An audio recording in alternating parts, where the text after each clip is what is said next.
Ce journal vous est offert par le FPI, Fonds des promotions de l'industrie, votre partenaire privilégié pour la réussite de vos projets.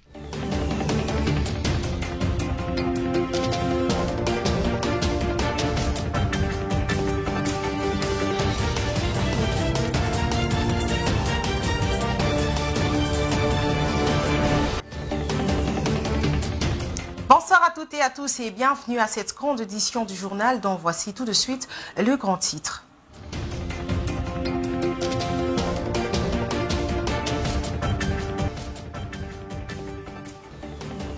La décision est tombée. La Cour de cassation a condamné Jean-Marc Kabound à 7 ans de servitude pénale ce mercredi 13 septembre 2023.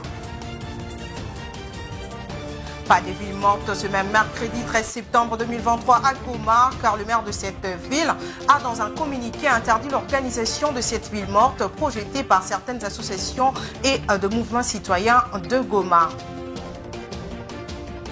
Les rassemblements de journalistes pour l'émergence du Congo exigent la libération sans condition du journaliste Stani Boujakira. Au cas contraire, il projettera la manifestation d'ici 72 heures. Vous suivrez leurs décisions dans ces journaux.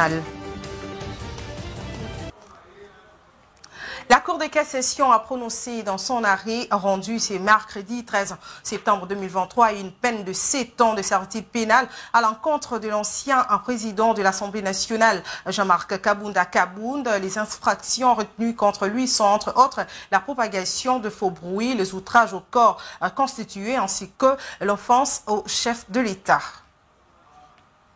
Autre chose, le patron de l'économie nationale Vital Kamerhe a lancé une mission de contrôle économique dans le cadre de lutte contre les pratiques illicites dans son secteur. C'était lors d'une réunion avec notamment les cadres de la direction d'inspection de son ministère. C'était lors de cette réunion avec les cadres de la direction d'inspection de son ministère que le patron de l'économie nationale, le Dr Vital Kamerhe, a lancé le mardi 12 septembre 2023 la mission de contrôle économique. C'était en présence du secrétaire général à l'économie nationale, Célestin Tuité.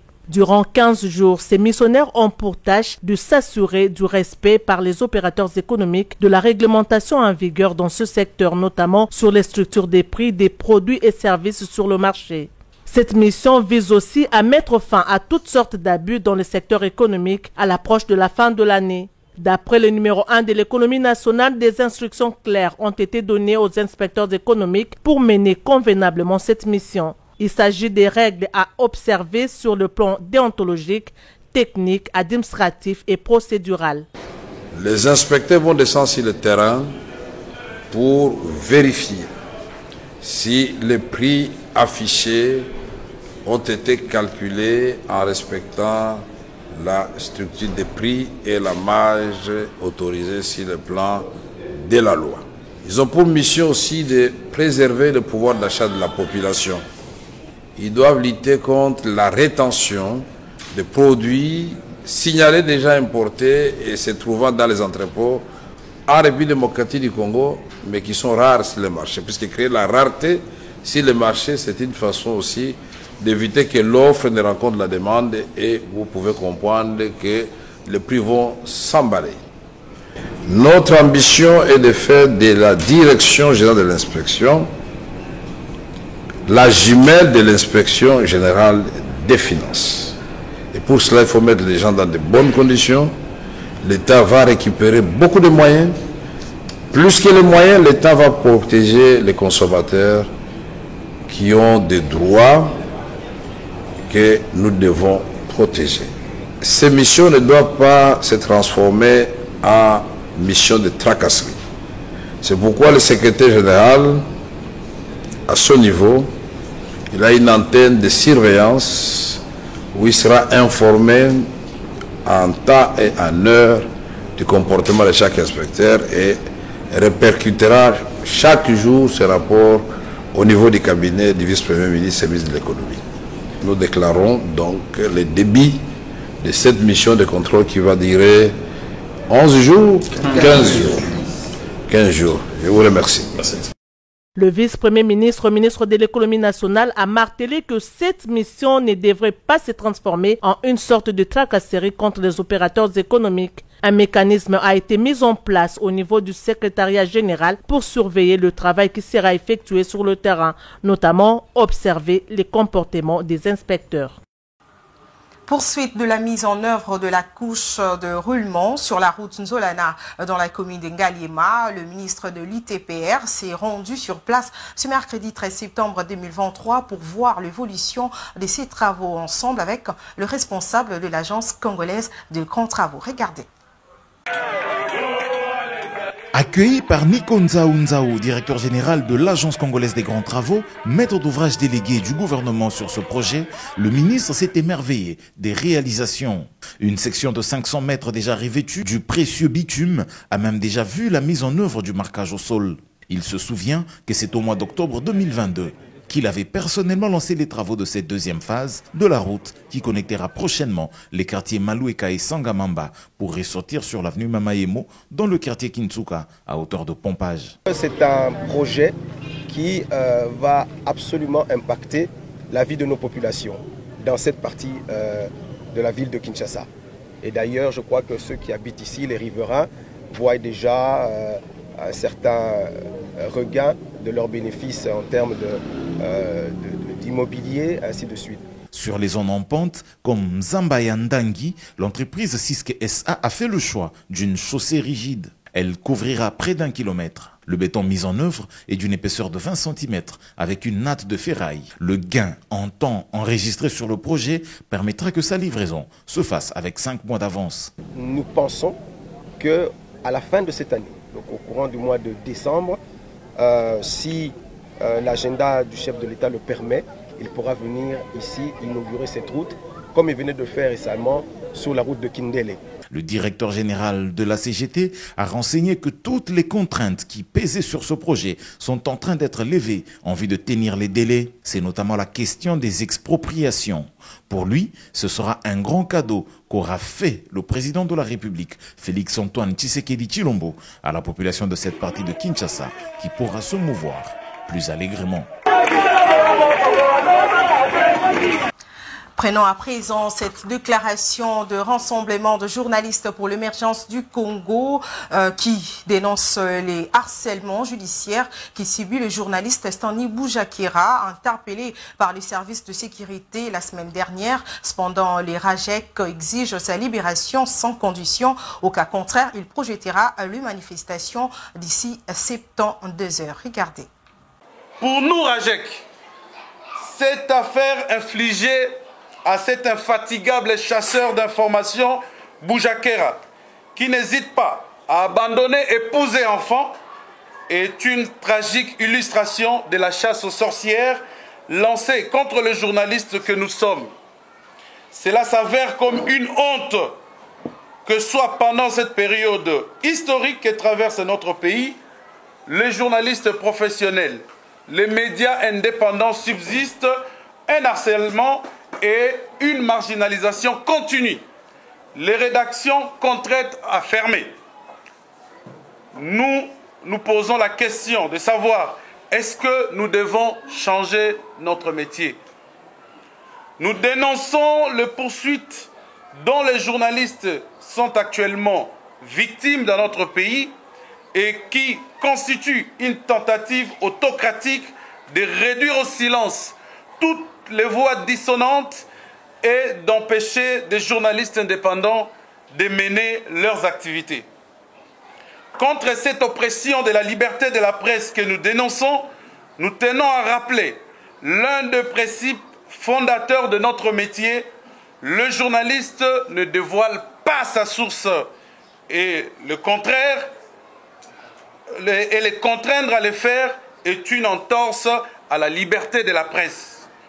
Le RAJEC exige la libération sans condition du journaliste Stanley Boujakera qui n'a violé aucune disposition déontologique ni légale.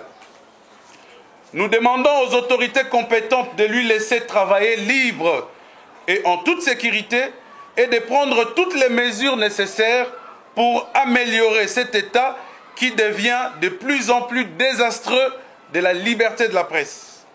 Nous appelons les organisations, les organismes de défense et de promotion des droits de l'homme, de la liberté de la presse, nationaux et internationaux, de maintenir la pression sans relâche jusqu'à la libération de Stani Boujakera. Le RAJEC, qui en appelle à la solidarité tous azimuts, va annoncer d'ici 72 heures des manifestations de grandes envergures si et seulement si le confrère Stani Boujakera n'est pas libéré. Et puis le gouverneur de la ville de Kinshasa, Gentini Ngobila Mbaka, a présidé hier, mardi 12 septembre 2023, au stade de martyrs de Pentecôte, la cérémonie de remise de l'entendard de commandement au nouveau commissaire provincial de la ville de Kinshasa, le général Blaise Kilimbalimba. Roger Matadi. La cérémonie des remises de l'étendard des commandements au nouveau commissaire provincial de la police ville de Kinshasa, le général Blaise Kilimbalimba, s'est déroulée au stade de Martyrs.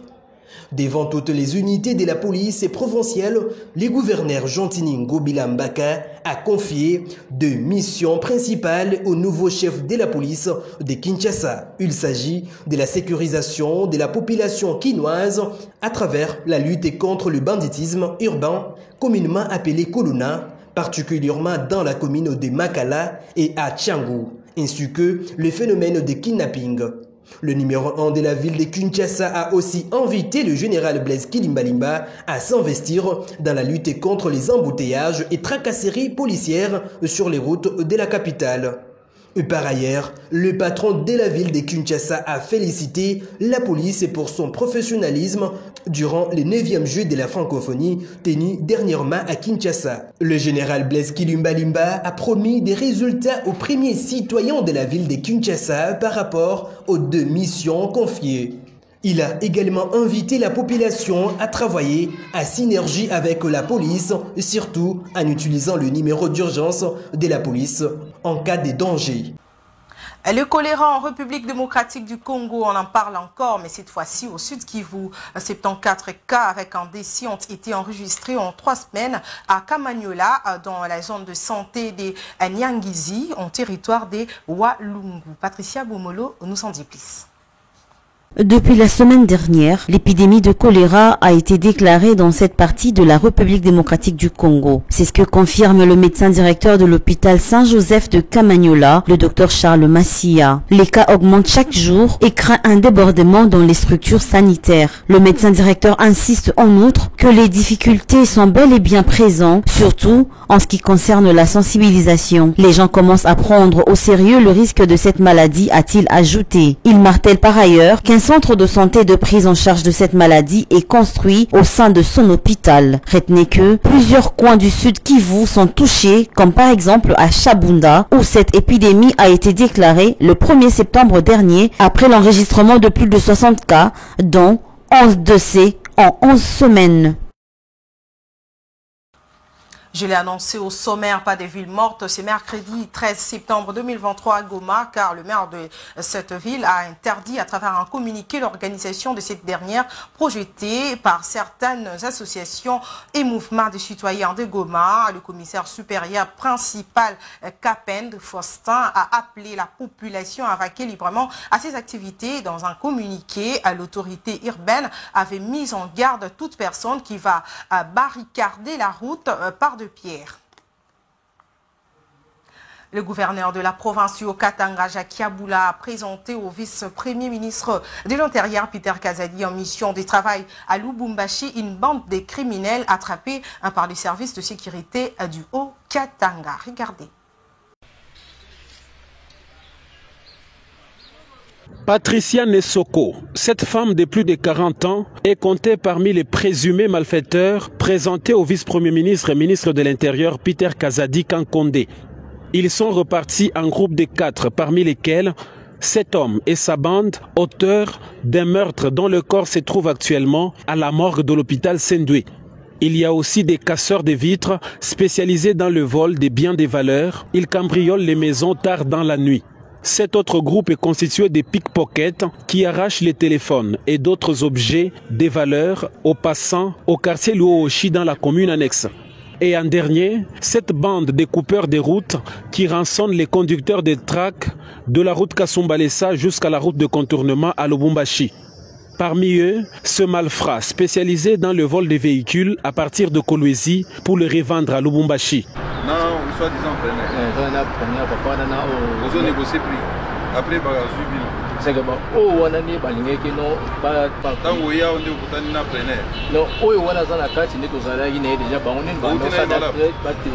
est-ce que vous avez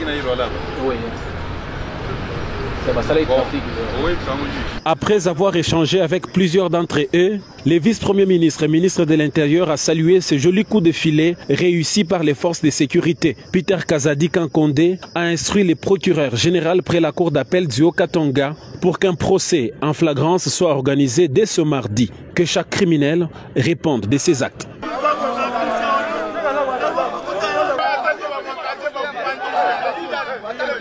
Place au rappel des principaux titres.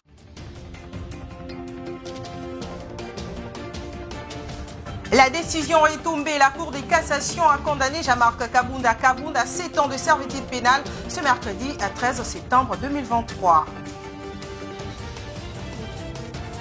Pas de ville morte ce mercredi 13 septembre à Goma, car le maire de cette ville a interdit à travers un communiqué l'organisation de cette ville morte projetée par certaines associations et mouvements citoyens de Goma.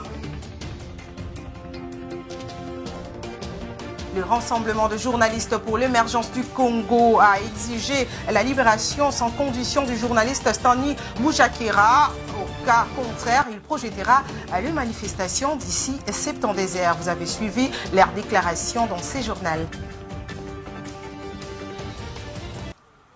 Ce journal est terminé, mesdames, messieurs, merci de l'avoir suivi.